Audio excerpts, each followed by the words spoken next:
Did Hitler's bloodline vanish or hide from the world? After World War II ended, Adolf Hitler vanished in his Berlin bunker. But the big question remained, what happened to the Hitler family?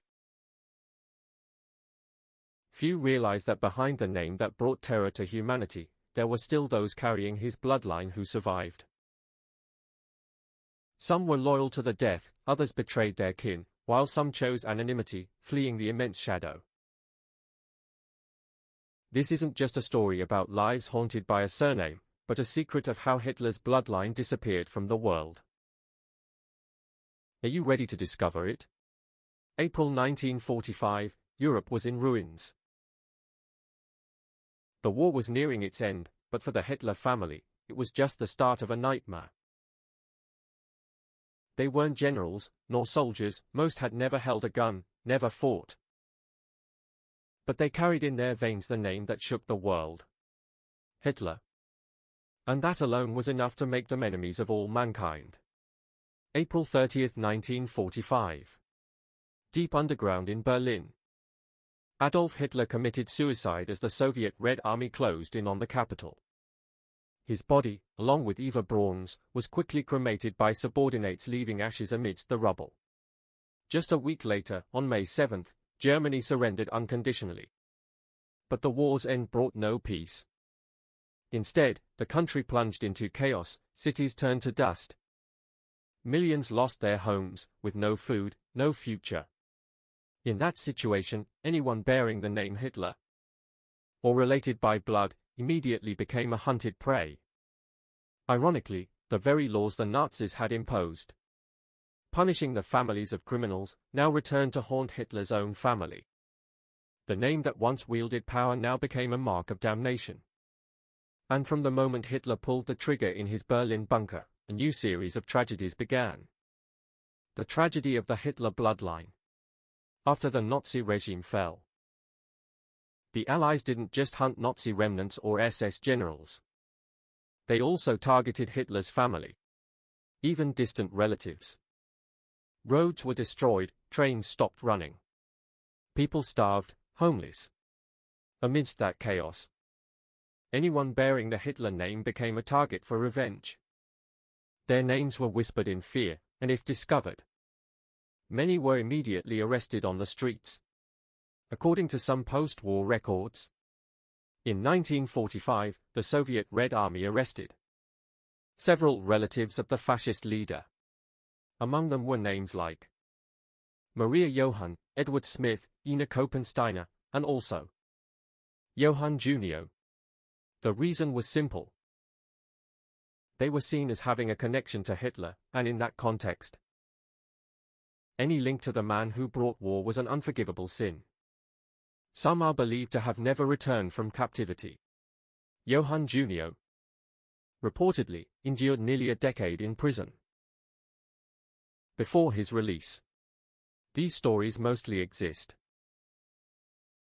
in scattered genealogical records post-war. The exact truth, who lived, who died, remains a mystery. But one thing is clear, a curse called bloodline swept them into a brutal vortex where one person's guilt became a death sentence.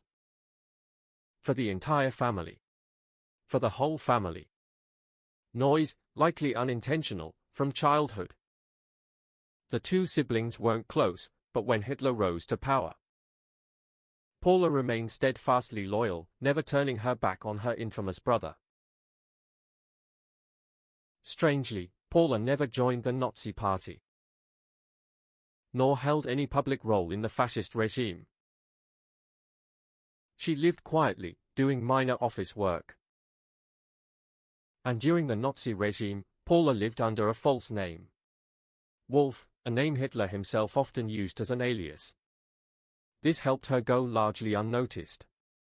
However, in late May 1945, as American troops entered Berchtesgaden, where Hitler's mountain retreat was located, Paula was arrested.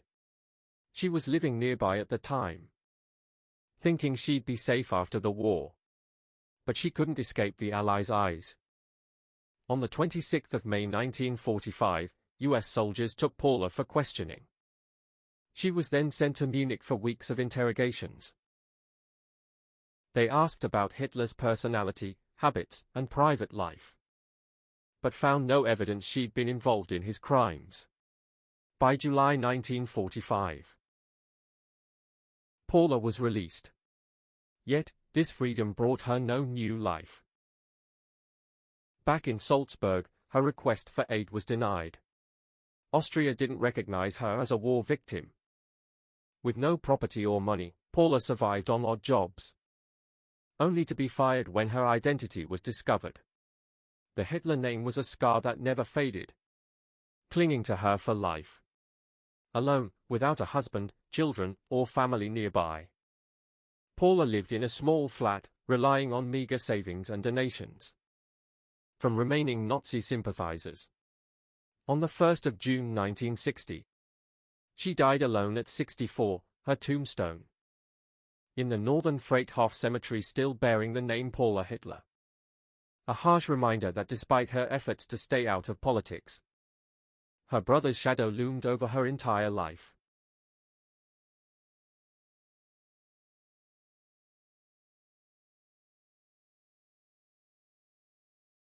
While Paula was Hitler's only full sister, Angela Hitler was his older half-sister, deeply connected to the dictator's private life.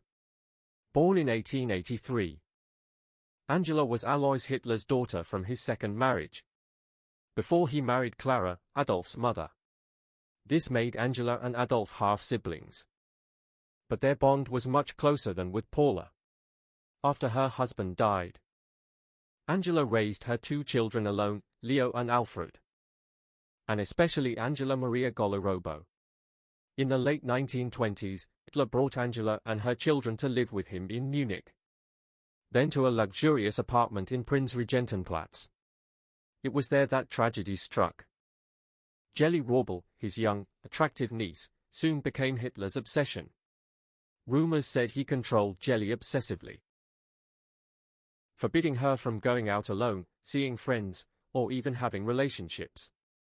Jelly once loved a driver of Hitler's. The moment Hitler found out, he flew into a rage. On the 18th of September 1931, at 12, the gun belonged to Hitler. Her death caused immediate shockwaves. Newspapers at the time buzzed with theories: suicide due to confinement, or murder to hide a dark secret. The truth has never been fully revealed. Hitler was deeply affected, reportedly, falling into a deep depression for months. He even confessed, "Jelly was the only one I truly loved." However, Jelly's death also became a turning point, pushing Hitler further down the path of extremism, ultimately leading Germany to disaster. As for Angela, she left Munich after her daughter's death, lived in Vienna for a while, and later worked as a housekeeper at the Berghof. Hitler's mountain retreat. She remained close to her brother until the war's end, but never overcame the grief of Jelly's death. Angela Hitler died in 1949, taking with her one of the Hitler family's darkest secrets. Jelly Rorbel's death remains a haunting specter.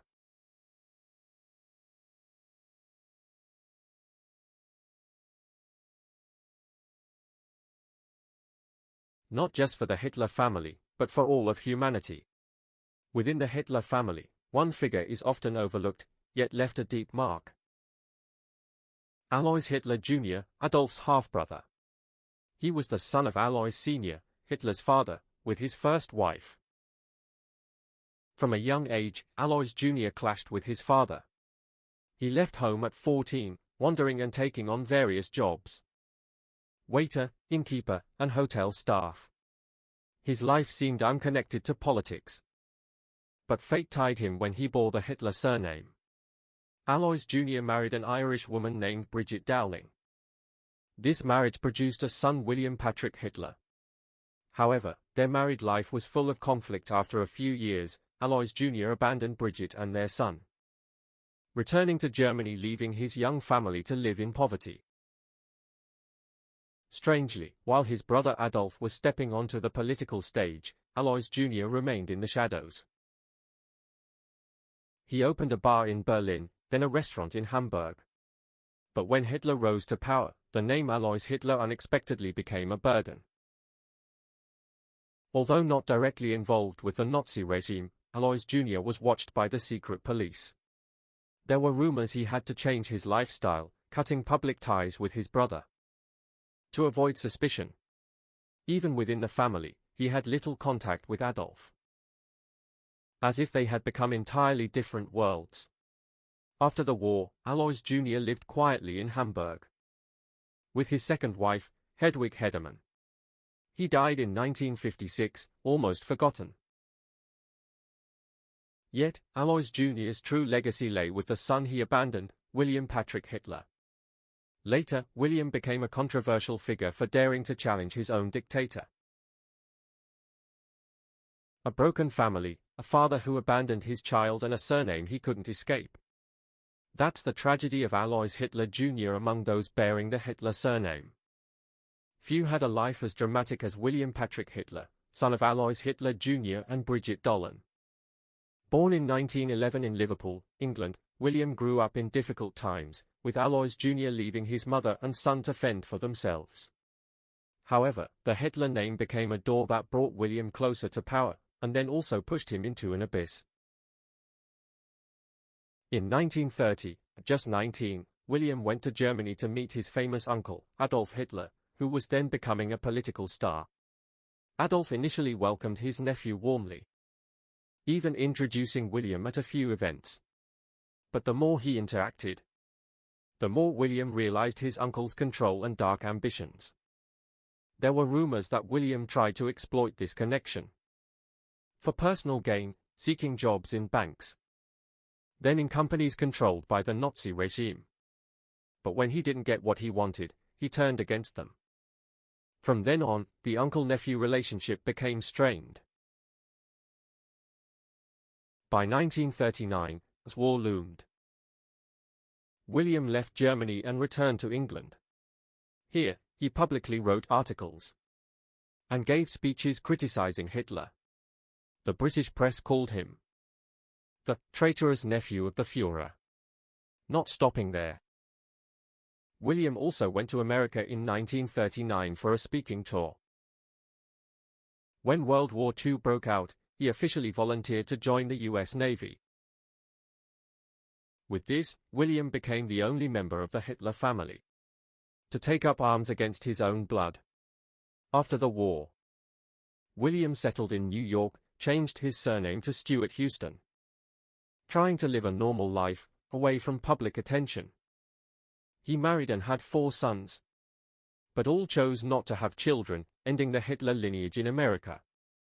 William Patrick Hitler died in 1987, carrying with him a strange story, a nephew who dared to stand up against his own uncle, the man who brought war to the world. If William Patrick was the traitor to the Hitler bloodline, then conversely, Heinz Hitler was the image of absolute loyalty to the Nazi regime. Heinz, born in 1920, was the son of Alois Hitler Jr. and his second wife, Hedwig Heddermann. Growing up in Germany, the young boy was quickly heavily influenced by the propaganda. Unlike William, Heinz didn't distance himself but admired his uncle Adolf as a hero. From a young age, Heinz joined the Hitler Youth Organization. He was considered a model member, disciplined, loyal, and ready to sacrifice. When World War II broke out, Heinz continued his military career, serving in the Nazi forces. In 1942, at the age of 22, Heinz became an officer in the German army. But his luck ran out when he was captured by the Soviet army.